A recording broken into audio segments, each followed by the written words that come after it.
Hello students, कैसे आप लोग। स्वागत है आप लोगों की गीता टीचिंग क्लासेस में। तो आज मैं क्लास 9 गद्य खंड से सांवले सपनों की याद लेकर आई हूँ और जिसके लेखक का नाम है जाबिर हुसैन।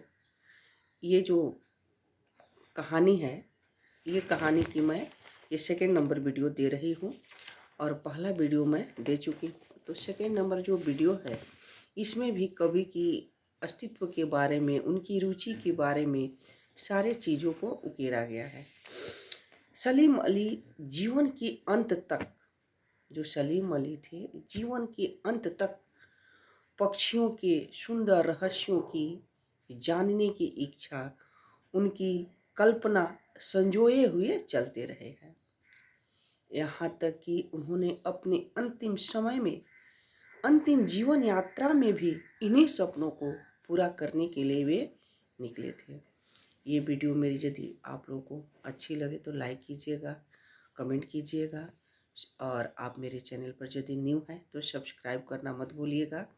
और जब वीडियो आप देख रहे हैं तो उसको अच्छे से पूरा देखिएगा, तभी जाकर ये कहानी स्पष्ट रूप से आप लोगों को समझ में आएगी।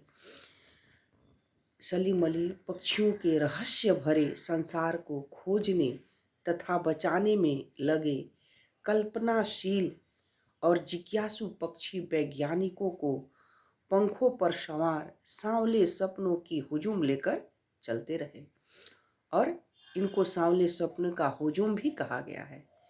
सलीम अली अखंड सैलानी थे, यायावर थे।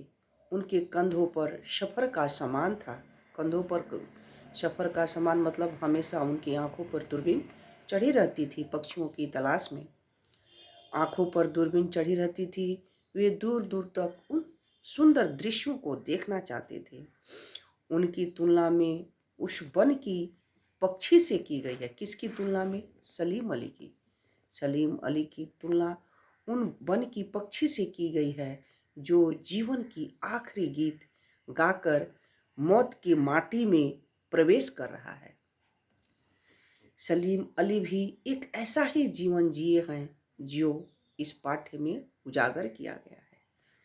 वे जब तक जिए गीत की भांति जिए, गाने के जैसे जिए, लक्ष्य के साथ प्रसन्नता पूर्वक जिए। उनका लक्ष्य क्या था? पक्षियों के बारे में जानना। पक्षी कैसे उड़ते हैं, कैसे बैठते हैं, कैसे चिंतन करते हैं, उनकी जीवनी कैसी होती है, सारे चीज़ों के बारे में जानने की हमेशा वो इच्छुक रहते थे और उसी काम में वे लगे रहते थे। उनकी ये समानता के कारण यह यहाँ पर उनकी जो पक्षियों के साथ जो समानता थी, जो दिलचस्पी थी, जो लगाव था, उन सारे चीज़ों को इस पाठ में उजेरा गया है। सलीम अली ने ये भी कहा था कि लोग पक्षियों की रहस्य को, पक्षियों की तलाश को नज़रों से देखना चाहते हैं, यह उनकी भूल है। ठीक उसी तरह जैसे जंगलों और पहाड़ों, झरनों और आबशारों की वो प्रकृति की नज़र से नहीं, आदमी की नज़र से देखने की, आदमी की नज़र से देखने को उत्सुक रहते हैं। भला कोई आदमी अपने कंधों से पक्षियों का आवाज़ का मधुर संगीत सुनकर अपने भीतर रोमांच का सोता महसूस कर सकता है क्या? नहीं कर सकता है। इस पक्षियों के प्रेमी सलीम अली हुजूम के साथ आगे आगे चलते रहे।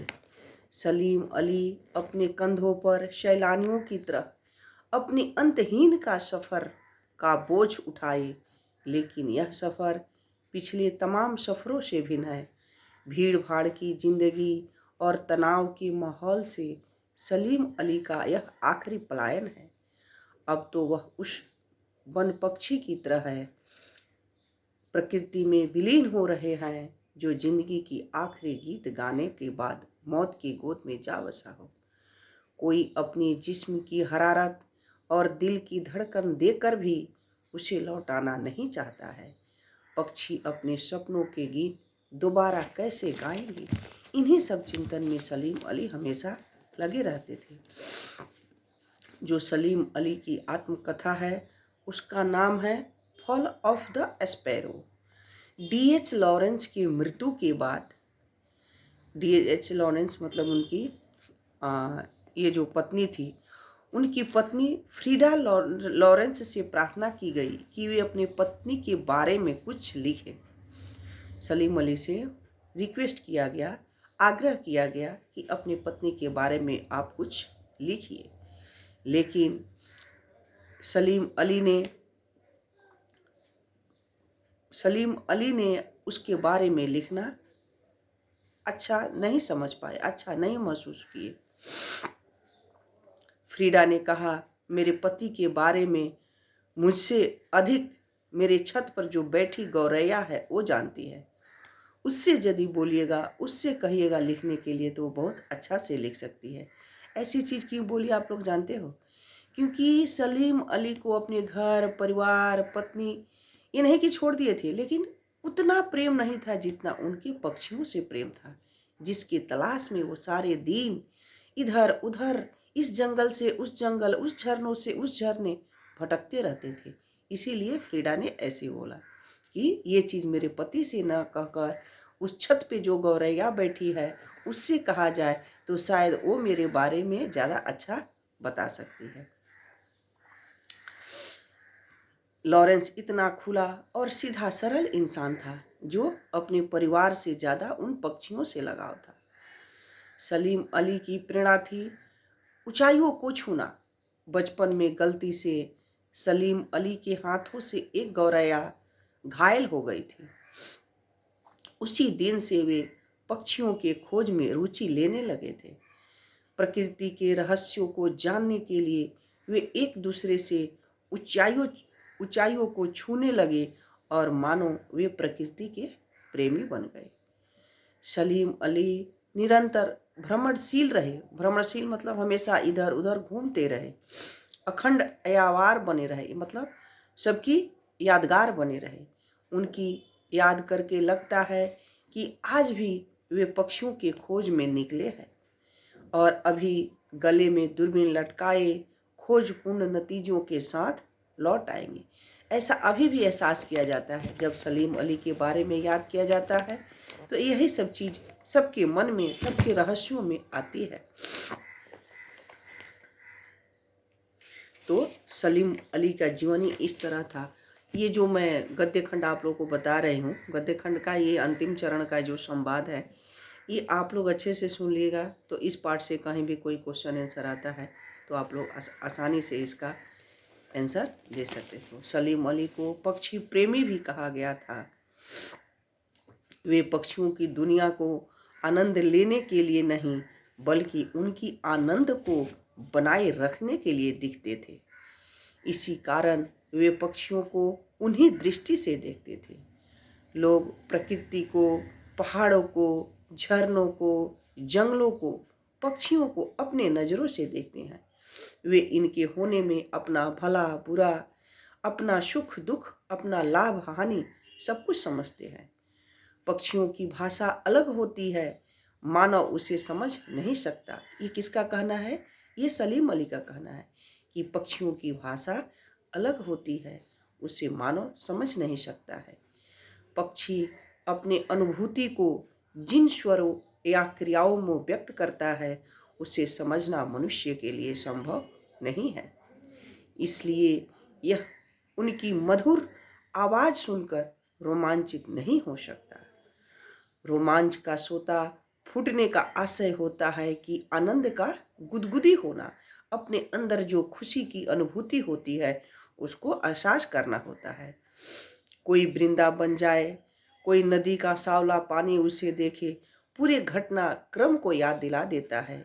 हर सुबह सूरज निकलने से पहले जब पतली गलियों में उत्साह भरी नदी की भीड़ की ओर बहती है तो लगता है जैसे उसे भीड़ को चीरकर अचानक कोई सामने आ जाएगा, अचानक कोई सामने आ जाएगा और आकर उसी बंसी की आवाज़ पर किसी की कदम थम जाएंगे। हर सुबह शाम ढलने से पहले जब वाटिका का माली सैलानियों को हिदायत देगा तो लगता है जैसे बस कुछ ही क्षणों में वह भी वहीं से आ टपकेगा। और संगीत का जादू वाटिका के भरे पूरे माहौल पर छा जाएगा। वृंदावन कभी बांसुरी की आवाज़ के जादू से खाली नहीं हुआ। वैसे ही हमारे सलीम अली जो पक्षी प्रेमी थे, उनका प्रेम जितने दिन तक वो जिंदा रहे, जितने तक जीवित रहे, उनका कभी प्रेम खाली नहीं हुआ। तो इन सारे चीज़ों की व्याख्या इस सांवले सपनों की याद में की गई है सलीम अली के बारे में। इसमें से मैं कुछ इम्पोर्टेंट आप लोगों को अभी क्वेश्चन आंसर भी बता देती हूँ दूसरे वीडियो में, तो आप लोग को शायद एग्ज़ाम में बहुत हेल्प मिलेगा। और आगे मेरी वीडियो कैसी लगी आप लोग ज़रूर प्लीज़ लाइक कीजिएगा, कमेंट कीजिएगा। मेरे चैनल पर न्यू है तो सब्सक्राइब करना मत भूलिएगा। Thank you.